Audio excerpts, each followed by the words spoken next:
From Delaware's most award-winning radio news team, this is WDEL Video News. Here's Chris Carl.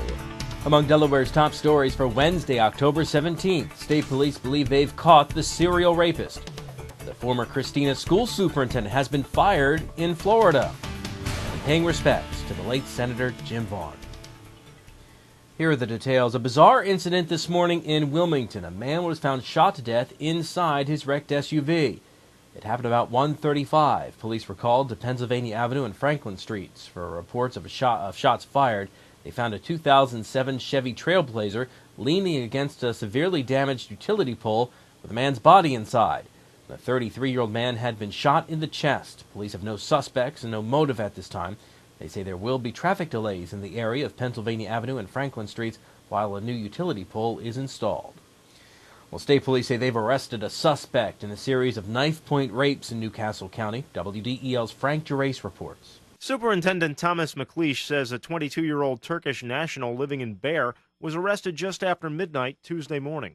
Officers spotted a vehicle closely matching the suspect's vehicle description, a two-door black coupe. The vehicle was stopped and was occupied by Ramazan Sahin and a female who would have been his next victim. Corporal Jeff Whitmarsh says most of Sahin's victims were reluctant to come forward because of their line of work. Primarily the women here are prostitutes. Not everyone has been confirmed to be a prostitute, but primarily the women who have been targeted are in fact prostitutes. And quite frankly, they delve in a line of work which we don't necessarily agree with, and we most oftenly arrest them for what they do day in and day out. So they're reluctant in many cases to come forward and work with the police and provide us information. So we had to go out and basically take the extra step to locate them, identify them, and see in fact if they were victims. Sahin's being held on charges of rape, kidnapping, and possession of a deadly weapon. Frank Gerace, 1150 AM, WDEL. Former Christina School District Superintendent Joe Wise appears to be losing his job in Florida. The Duval County School Board voted in a special meeting yesterday to terminate his contract. Wise and school board members have been at odds recently over what they say involves him acting unilaterally on hiring and firing policies and his insistence on moving ahead with a reorganization of his administration. The board is now expected to determine a contract buyout for Wise, which may be in the neighborhood of $70,000. Wise left Delaware in 2005. Shortly thereafter, major financial difficulties were uncovered in the Christina School District. Coming up, some tense moments at a local shopping center. WDEL News continues in a moment.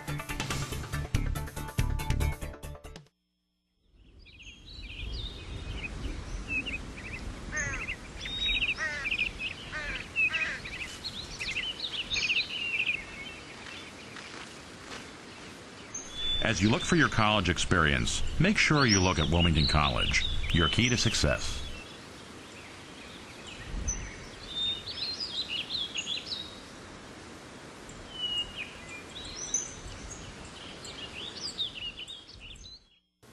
Fair, dedicated, and strong. All words spoken about former state Senator Jim Vaughn, buried yesterday in Smyrna. WDEL's Carl Konevsky reports. Vaughn died last Wednesday, less than 2 weeks after resigning his 14th District Senate seat. Hundreds turned out to the Asbury United Methodist Church to pay their respects to a man committed to serving those he represented. Lieutenant Governor John Carney, who presided over the Senate in Vaughn's final years, says the senator was a valuable asset to the state, a sentiment echoed by longtime lobbyist Bob Byrd. He came prepared for every session. He read every bill. He knew the budget inside and out. He was prepared for every detail. And he particularly knew those issues that affected his district. He was always prepared. He knew exactly what he needed to know about whatever subject you were talking about, and was one of the better informed members of the General Assembly. State Representative Bruce Annis, a Smyrna Democrat hoping to succeed Vaughn in the Senate, says he plans to follow in Vaughn's footsteps in serving those he'll represent. Well, I think the biggest thing is constituent response. In my campaigns over the last 13 terms, I pride myself with constituent services as well. And I think that makes a difference for any legislator. Representative Bethany Hall Long, a Democrat representing the Middletown area whose district lines overlapped Vaughn's, says the senator didn't limit his help to aiding constituents. There will never be another Senator Vaughn. Truly was a fantastic leader for this state. and did so much for our community. And I know sharing a district with him, I will greatly miss his advice. State Senator Gary Simpson, a Republican from Milford, says he enjoyed working with Vaughn, even though he was often a tough political foe. It was an excellent adversary to have because I knew right where he stood. Jim told you right up front what he thought, good or bad, and I'd rather have a person like that talking to me about an issue than someone that's going to tell me what I want to hear and then go behind my back telling me something different. Vaughn never made it to Dover for the last legislative session as he battled cancer and pneumonia. A special election to fill his seat is scheduled for November 3rd. Reporting from Smyrna, I'm Carl Konevsky, 1150 AM, WDEL.